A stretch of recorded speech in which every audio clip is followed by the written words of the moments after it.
Hey guys, welcome back to my channel. So as you can tell by the title of today's video, I'm going to be recommending my favorite Beauty and the Beast retellings, and this is a video that I have been working on for probably about 4 weeks now. I've spent the last about month reading some new Beauty and the Beast retellings so that I can make sure that this video was super kind of like comprehensive and done right, because if I was going to do it for you guys, I wanted to make sure that I kind of did the work and the research and am recommending you books that I genuinely believe in.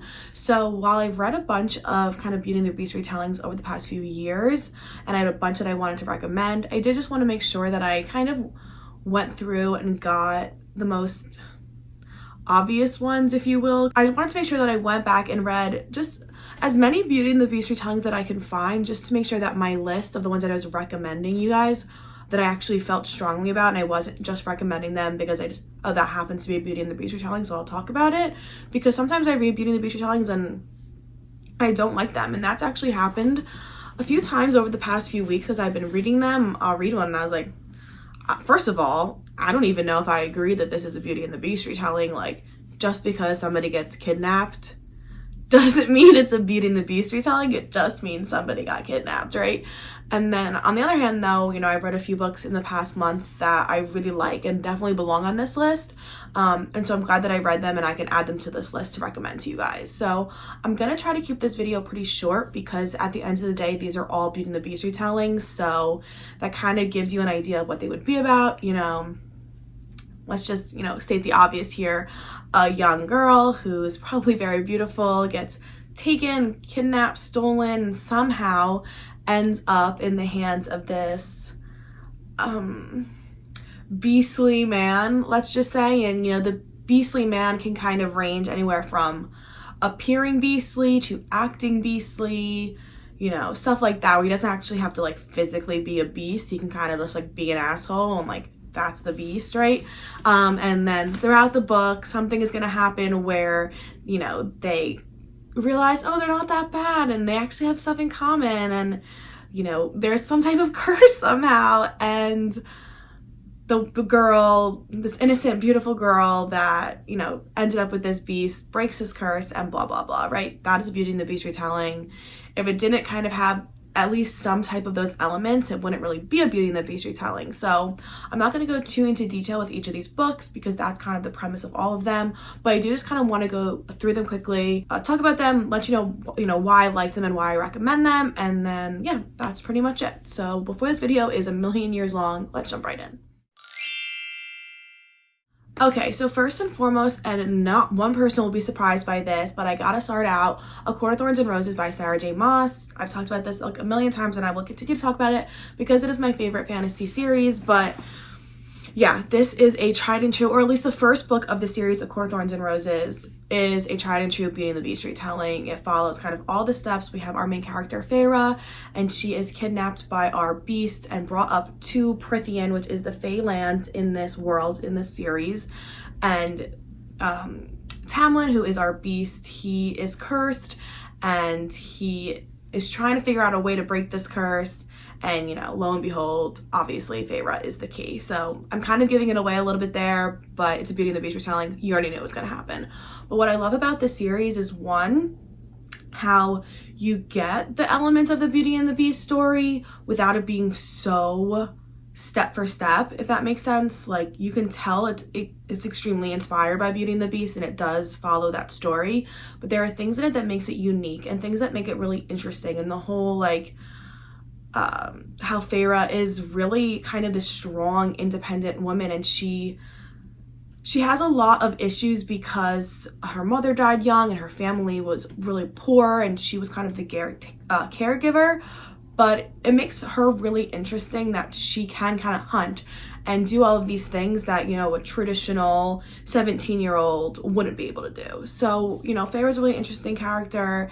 And then we have Tamlin the Beast and all of our other side characters. And then also what I really like about the series is that it grows so much from that first book. So we have our first book, which is a little bit more simple, if you will, and it's the Beauty and the Beast retelling, and we get introduced to all the characters. And then the series and the world develops and grows so much in the next few books that it's no longer a Beauty and the Beast retelling. It's a completely new story, and it's so good. And it's just, you know, it's my favorite fantasy romance series for a reason. And now I'm going off on a tangent because I could talk about it forever. Yes, if you're looking for a Beauty and the Beast retelling, please, please, please try out A Court of Thorns and Roses. Okay, and the next book that I want to talk about is The Duchess Deal by Tessa. And this is the first book in the Girl Meets Duke series. So this is a historical romance. Also, I just want to say that these books aren't in any particular order. It's not like my favorite to least favorite. It's just when I was making the list, the books that I put in this order for this video. So this is a historical romance, which is obviously slightly different than the fantasy romance book that I just talked about. And this is obviously also a Beauty and the Beast retelling. And this one is a little bit less obvious of a Beauty and the Beast retelling, but you definitely get the elements that you need in order to like classify it as a Beauty and the Beast retelling. And so in this book we follow our main character Emma, and she is a seamstress, and she has been working, you know, day in and day out making this beautiful wedding dress for one of her clients. And then basically the bride to be comes in and tells Emma, you know, I'm not marrying this guy, blah blah blah, and I refuse to pay. And so Emma goes to the man that, you know, is supposed to be marrying this woman that she's making this dress for, and she's like, I spent so many hours making this dress, like I need the money, like you need to pay for it. Someone's got to pay for the work I've done. And he's basically like, actually, you know what, I'm just gonna marry you, so you just put the dress on and then you can just be my bride, and because I'm like a duke, you'll just be rich and you don't need my money. And so, you know, she's like, what the heck, no, I'm not marrying you. And he was like, no, but you are, because I need a wife, I need an heir, and you just need to marry me because I'm basically telling you to do that, which is like kind of crazy. But so you can see he's not like kidnapping her, but he's basically like holding her under his possession, if you will. And so that's kind of the beauty aspect. And then on the beast side, what makes him the beast is that he was a soldier, and he like a bomb exploded real like close to him, and so his body is like really badly scarred. So like when you look at him, it's very jarring, and he's not traditionally beautiful or handsome and stuff like that. So that's kind of the beastly aspect of it. And he's not technically cursed, but he's kind of, I guess, kind of like cursed himself to believe that like basically now he's unlovable because of the way he looks, and it's really hardened him, and he's like kind of an asshole, and he doesn't treat people well because he's just extremely self-conscious because of the fact that he looks this way and people have rejected him because of the way he looks. So again, it's not as direct of a Beauty and the Beast retelling, but it definitely has the elements in there to make it a Beauty and the Beast retelling. And what I like about this story too is that it's a series, but each series focuses on a different person, so you don't need to read the whole series. You can just read the one book and get the entirety of the story. So if you don't want to like kind of commit to a long fantasy series or a long, you know, series, whatever genre it is, but you want a Beauty and the Beast retelling, then this is definitely the book that you want to go for. Okay, and the next series that I want to talk about is Radiance by Grace Draven, and it is the first book in the Wraith Kings series. And I've talked about this book before, but I think I've only mentioned it like once or twice, and this is such a good Beauty and the Beast retelling. Like, it's actually just unbelievable how good it is, and how like this is the type of book that like when I eventually have children, like I'm gonna tell them to read, because I think the like lessons in this book are so beautiful, and they're written so beautifully where it's like you get the lesson without feeling like someone is lecturing you, and I really like that. So again, it's a Beauty and the Beast retelling, and they all kind of have the same lessons, right? Don't judge a book by its cover. Beauty is, you know, within. It's not how you look. And if you love someone for who they are, they'll look beautiful to you, and all of that stuff, right? But this is just done so beautifully. So we follow our two main characters, Ildilko and Brishin, and I hope I'm saying those right, but I probably am not. And they come from these two different countries, and I believe they're technically two different like species of people, of like creatures, if you will. So Ildilko is our kind of like beautiful human. She's got like this beautiful blonde, beautiful red hair, and then we have Brishin, who's of this like more like, you know, beast looking or animalistic looking species, and he's got like this like gray skin and this like long hair, and he's just not traditionally beautiful for what Ildilko is used to, right? In her country she's considered beautiful, in his country he's considered beautiful, but to each other they're foreign, right? So I thought that was a really interesting kind of take on it, that our beast, if you will, isn't beastly to his people, but he's beastly to her at first, if that makes sense, but she's also beastly to him. So I kind of liked how we had that kind of like dual perspective going on. And then he doesn't kidnap her, she's married off to him as part of an alliance. So again, just a slightly different take on it, where he's never beastly in his actions, he's just beastly because of the fact that he literally looks like animalistic to her in her eyes, if you will. And so, you know, they meet and they're just like, we have nothing in common, you look grotesque to me, it's so mean, but like we're just completely different, and like we're being forced to get married in this arranged marriage, like that sucks. And so she kind of is shipped off to go back with him to his country, and I don't want to give anything away, but you know, obviously to be in the Beast Retelling, so they fall in love. Totally gives it away. But just everything about this is just like, it's just such a good book, and their romance is so beautifully done. It's not instant love, thank God, because then I wouldn't be recommending this series, but like they just grow this like mutual respect and friendship, and then through that they just like start to get like feelings for each other, and then they start to like look past the way that they look. It's just like so beautiful. Like there's just no other way to describe it. And like it's just like, again, the lessons that this book teaches you, or like you're reading the lessons as you go, is just done in such a good way, where it's not like, oh, we get it, beauty is in the eye of the beholder, or like beauty comes from within, and don't judge a book by its cover, like yawn, right? It's not like that. It's just like you're just like happy to watch these people just like genuinely fall in love. Yeah. So anyway, super good. Radiance by Grace Draven, highly recommend. Okay, and the next Beauty and the Beast retelling that I want to talk about is Entreat Me, which is also by Grace Draven. I think she has like a Beauty and the Beast thing, which I'm not mad about. But this is a kind of like word for word Beauty and the Beast retelling. This isn't, you know, inspired by Beauty and the Beast. This is essentially a Beauty and the Beast rewrite, which honestly, it doesn't make me mad. I really liked this story. Like, I love Beauty and the Beast, so I just thought it was really good. And I'm not going to go into detail because, again, it's literally basically word for word Beauty and the Beast retelling, but it's just really good. It's like, how many times can you go back and watch the same movie and you still love it because it's just a good movie? This is what that feels like. It just a slightly like more mature Beauty and the Beast from like Disney, right? Instead of watching the Disney version, which is still so amazing to this day, I would rewatch it right now. It just like matured a little bit. We get a little bit more steaminess. The character's a little bit older, you know, instead of Belle being, her name isn't Belle, but instead of Belle being like, I think she's supposed to be like 18, 20, right?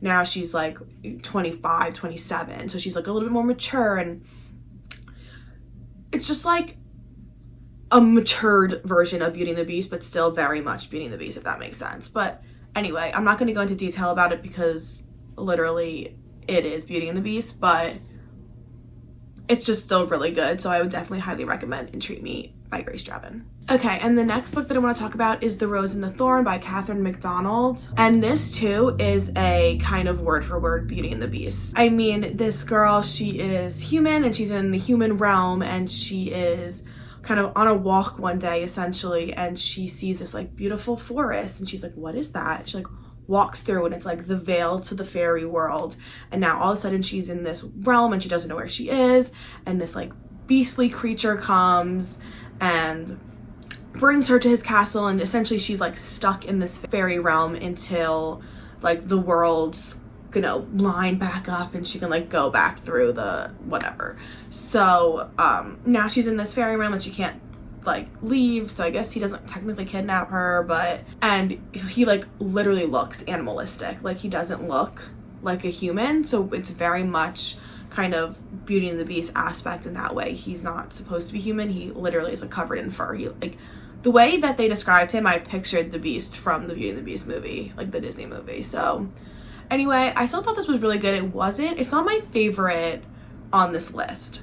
that's for sure. It's towards the bottom of this list, but it's still a book that I would recommend if you're a fan of Beauty and the Beast and you want to read a Beauty and the Beast retelling, because it is so similar to the original story. And it again has all the same kind of lessons that we learn in the original Beauty and the Beast, which I've talked about already in this video, but just like really getting to know someone, which I actually really liked in this book, was it's a little bit longer, and so it really took the time to kind of develop that relationship, and I appreciated that instead of it being kind of instant love, which a lot of books that are, especially books that are just singular books and not part of a series, can fall into, where it's like we only have 500 pages to like do everything, so they've got to fall in love within the first 200 pages or whatever, right?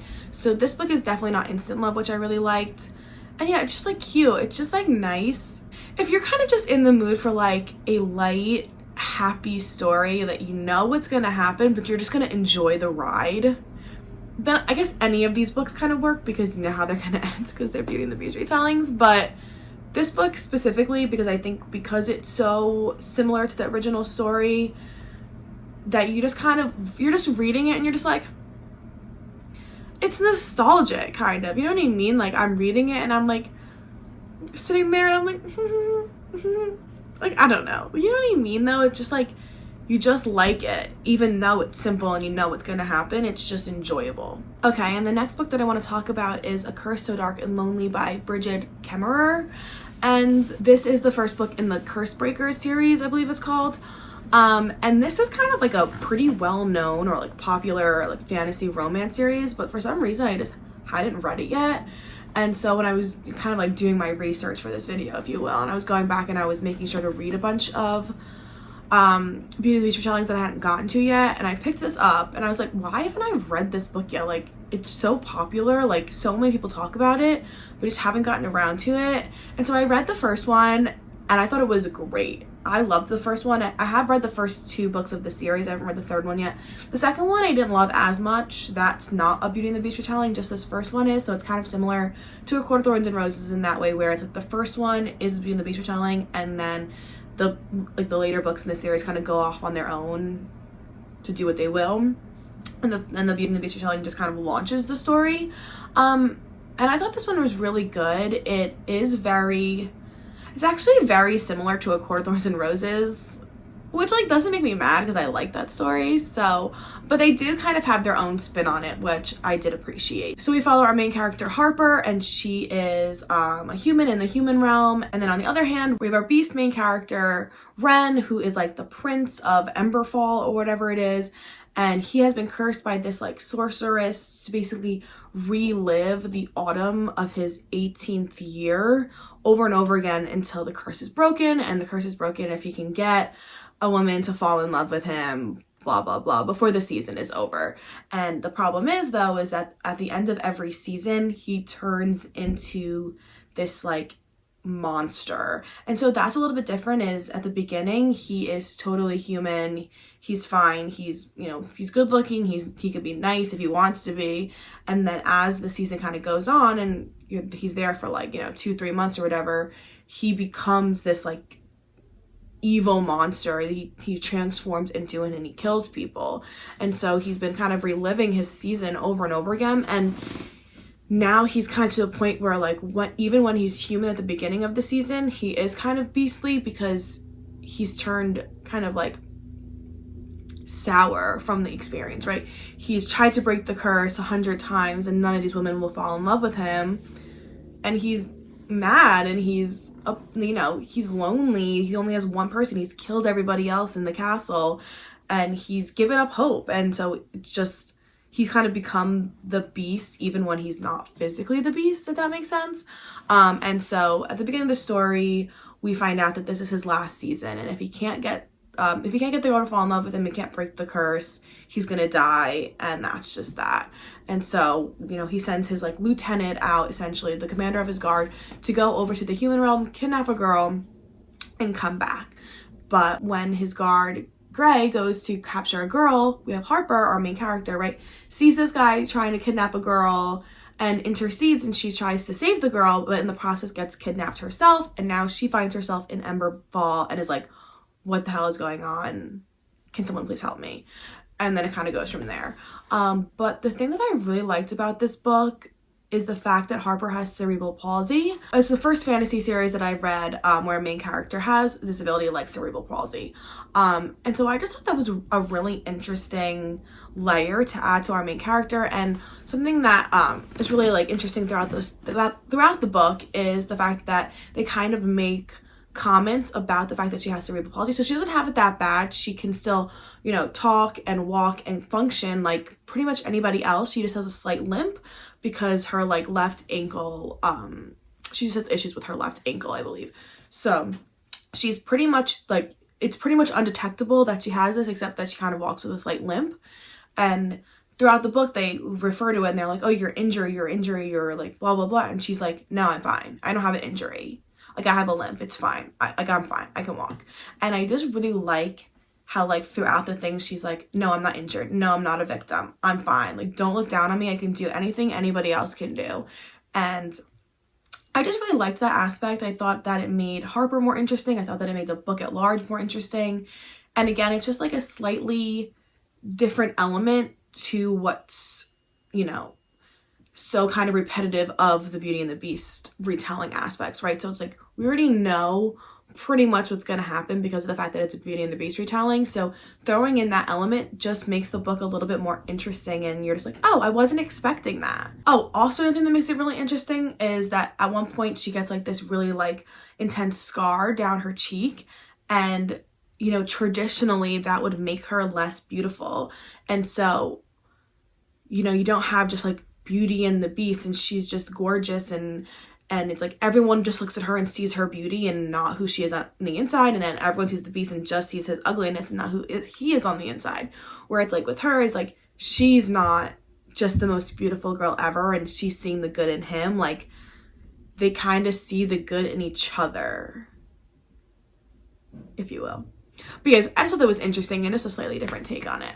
Okay, and the last book that I want to talk about today is Fighting Destiny by Amelia Hutchins, and this is the first book in the Fae Chronicles series. And so I'm actually currently in the middle of reading this series, and I want to separate this book and I want to give it like honorable mention. I don't want to put it with like all of the other Beauty and the Beast retellings that I'm recommending, because those are like my top ones. These are the best Beauty and the Beast retellings. I trust me when I say I've read a lot of Beauty and the Beast retellings that I actually left out because a lot of them aren't that good, or like I wouldn't even qualify as Beauty and the Beast retellings, because it's like, just because a girl gets kidnapped doesn't make it a Beauty and the Beast retelling, or like just because there's like a witch or like someone somewhere is cursed doesn't mean it's a Beauty and the Beast retelling. So I actually didn't put in a lot of books that I've read for this video, but I do want to just give this one like honorable mention, even though, okay, so it is a Beauty and the Beast retelling, but you kind of don't get there until like the third book,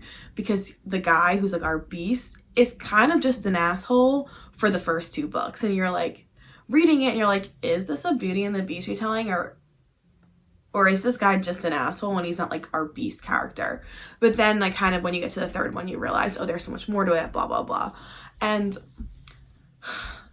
so here's the thing, when I was reading the first book, I was like, oh my god, this is actually the steamiest book I've ever read. This is like making me uncomfortable. Like, this is just too much. Like, I actually was like, reading it out loud to my roommates, and we were all like, it's like a lot. If you don't like steamy, if you don't want to read like something that's extremely steamy, do not read this book. You will not like it. But, and also it's like, I love steam, and like this is even a lot for me. Like, it's a lot. Like, it's overwhelming at times, but I don't know, something about this series has just like got me hooked. I honestly couldn't even tell you what it is, because like there's not like one thing about it that I'm like, oh, I really like that aspect. Okay, I think I know what it is. I think it's kind of, it's one of those things where there's enough unanswered questions still going on that I care enough about that I want to know the answers to. So it's like we have our first book and a lot is happening, but we're finding these things out and we're like, oh, that person isn't who they said they were. Oh, this wasn't supposed to happen. Why is that happening? And so it's like enough of those where you're like, but why? Who is that? What does that mean? And it's like not answered yet, like on purpose, because we're gonna get the answers. But there's enough of those questions where I'm just like, I need to keep reading because I need to know like why. I need to know what that means. I need to know who this person really is. They aren't who they say they are. Like, I need to find out. And so that's why this book, or this series, I guess, again, I'm only on the 3rd book, but that's why this series is getting honorable mention here, because of the fact that it's kept me hooked. And I've read 3 books, like I'm on the 3rd one. I've read them all in 1 week.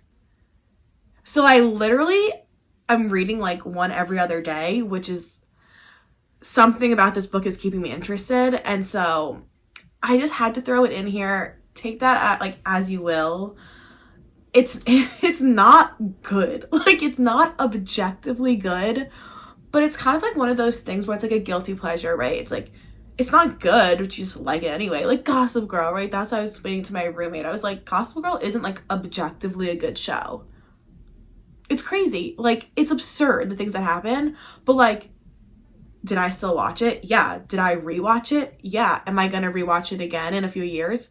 Yeah. Because you just want to. And like, Chuck isn't a good character. Like, he literally tries to like force himself on Jenny in the 1st season.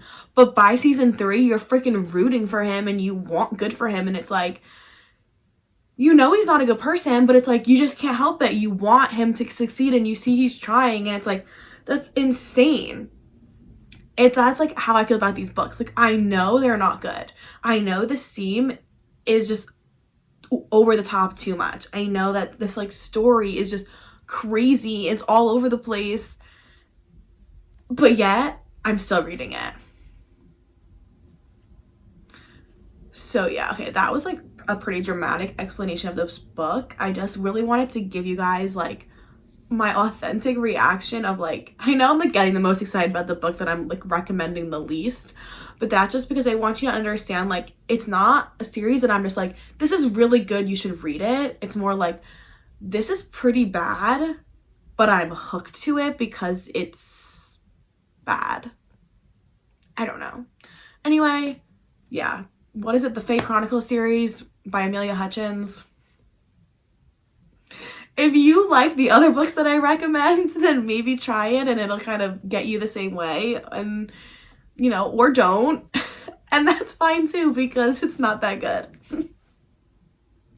All right, yeah, so that is it. Those are all the books that I want to talk about. I'm sorry that this video was all over the place.